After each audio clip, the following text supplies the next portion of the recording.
Good afternoon, everyone. We're bringing to the, what is it? I guess we're commencing with our hearing for education and economic development. This will be a budget hearing for the Maryland Economic Development Corporation, an overview, and the budget analyst and her inaugural appearance will be Elizabeth Weibel. And then later we will hear from the agency representative, Executive Director Thomas Sadowski. Thank you, Madam Chair, members of the committee. I'm presenting a financial overview of the Maryland Economic Development Corporation, or MEDCO.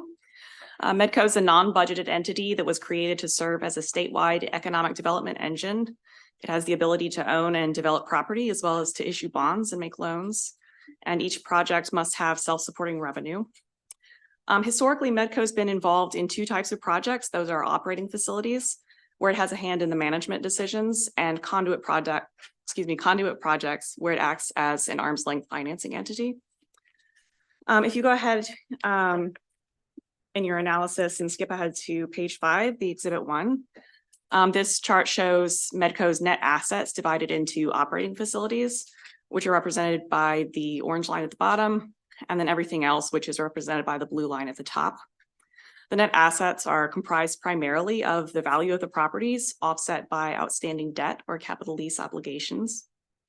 As you can see in Exhibit 1, net assets of MEDCO's operating facilities decreased somewhat in fiscal 2023. However, MEDCO reports that net losses and net asset deficits are not uncommon for real estate companies, which is how MEDCO is serving in this instance.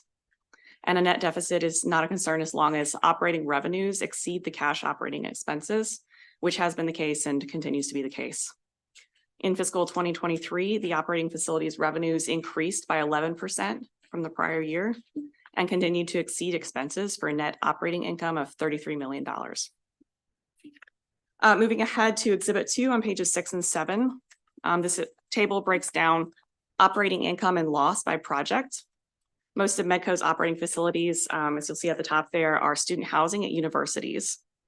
2 projects posted net losses in fiscal 23, and 1 project that had posted a loss in the prior year, that's Capital Technology University's housing, that posted a positive income in fiscal 23. If you look at Morgan State University, you'll see that they had much higher income in 2023 than the prior year. That's part due to a new housing facility that opened in August of 2022. And MEDCO is also constructing a new student housing facility at Morgan State that's expected to open in August of this year. Student housing was hit especially hard during the pandemic, but MEDCO reports that student housing income had fully recovered as of fiscal 2022. Turning now to Exhibit 3 on page 9, MEDCO also looks at the debt coverage ratio for projects, which is the ratio of the net operating income to debt service payments. In this exhibit, you can see the debt coverage ratio for MEDCO's student housing.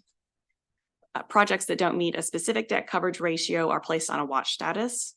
And as of September 2023, MEDCO had 2 student housing projects on watch status, which is a decrease from 3 at the same time in 2022. The agency reports that all projects are able to cover their operating expenses.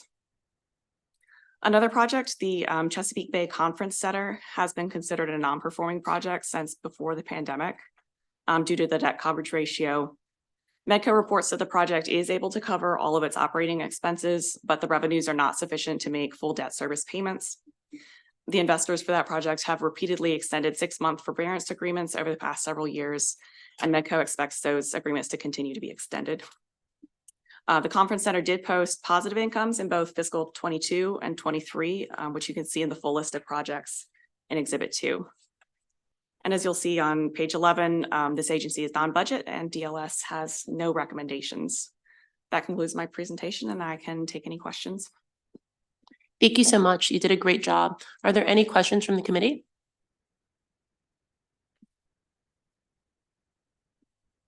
Oh my gosh, this is the second day in a row that people don't know how to do this. I'm just joking with you. Do you have a real... We were going to fake harass you with fake questions, but people lost the nerve at the last minute. So it's okay. But we did a great job. I think you were just so good. No one wanted to do that. Are there any real questions? Do you have a real question? No. Well, we thank you for that overview. It was very valuable. And at this time, we'll be hearing from Executive Director Thomas Sadowski. Thank you very much, Madam Chair, members of the House Appropriations Education Economic Development Subcommittee. I'm Tom Sadowski and Executive Director of the Maryland Economic Development Corporation. And with me here today is Jim Miller, our esteemed Chief Financial Officer. And before I begin, I want to echo, Madam Chair, your comments. Elizabeth's done a great job, and her inaugural path towards excellence is well underway, and she did a great job working with our staff and producing a very solid and comprehensive report on our operations. So for today, we've provided both written testimony as well as our most recent legislative annual report for your consideration. This report summarizes, as it does every year, our legislative origin, corporate structure, and it highlights the status of our key projects as they were just summarized.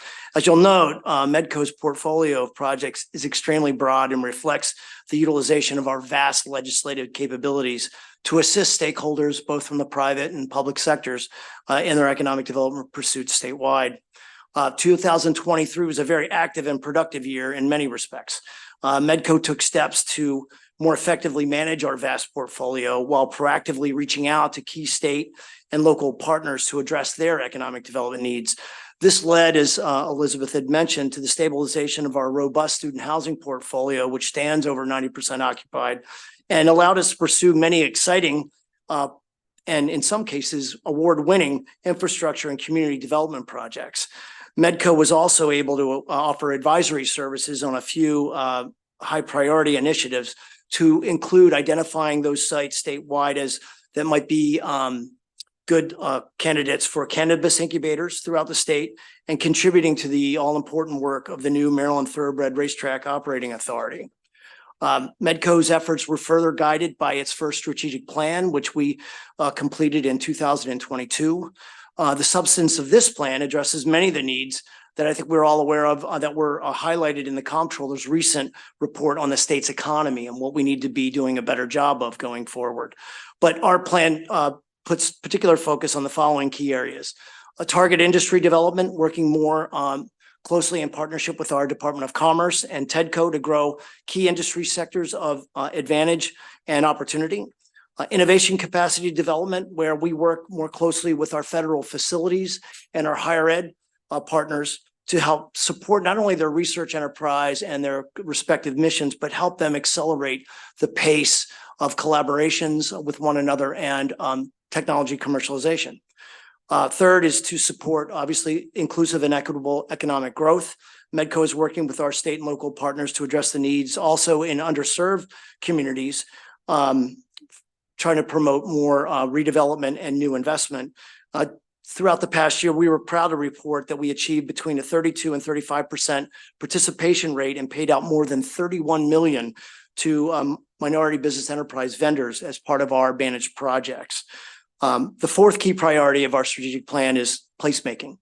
And today we are utilizing our full capabilities to provide the right infrastructure, development expertise, and amenities to facilitate sustainable, transformative, and equitable economic growth. Many of these projects require us to work, as I had said, more closely with our federal and higher ed partners, but also in partnership with DHCD and Commerce, and particularly the Department of Transportation, in better utilizing the infrastructure that is already out there, so that we're doing so in a way that helps meet the needs of the communities that haven't seen as much investment as they've deserved in years past. So with this refined focus, Medco has helped foster many projects, such as the reconstruction of our new garage here in Annapolis, the Hillman Garage, and provide funding for the early work on the new Annapolis City Dock. We've developed SCIF facilities supporting federal mission objectives in Southern Maryland. We've supported a new private investment, about $100 million worth, in the new Reservoir Square mixed-use redevelopment project off North Avenue in Baltimore City, and partnered with the Maryland Department of Transportation to re-envision what transit-oriented development opportunities might exist and going forward along the Mark Penn line. We've worked closely with the development of new waterfront communities in the city of Cambridge on the shore, and we continue to work, as was previously mentioned, with our friends at Morgan State University to continue their rapid growth and expand their campus there at Morgan State University. So We do all this in sharing of the governor's enthusiasm and vision for what's possible. And we look forward to working with you, the legislature, and our governor to be a critical solutions provider driven by our core values, which are equity, integrity, community, and excellence.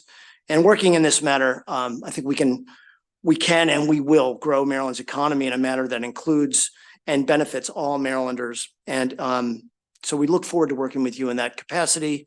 And a copy of a DLS report and our testimony are both provided for your benefit and cover a great deal of ground. So at this point, I'm happy to answer any questions that you may have, real or contrived, or just for fun. So thank you very much for your attention. Thank you so much for the presentation. It Yes. was really nice hearing those highlights, particularly around the MBE participation exceeding even some of our stated goals. The only things I know, we changed the process for transmitting responses. So we actually don't have the responses to DLS in I our see. system right now. Okay. So if you could just work off screen to resolve that, it shouldn't be an issue. Absolutely. Are Absolutely. there any questions from anyone from what they heard? Well, thank you for being here with us. Thank We you. appreciate your time. All right. Thank you also for being here in case we need it to drill down on numbers. Thank you for your support. Thank you.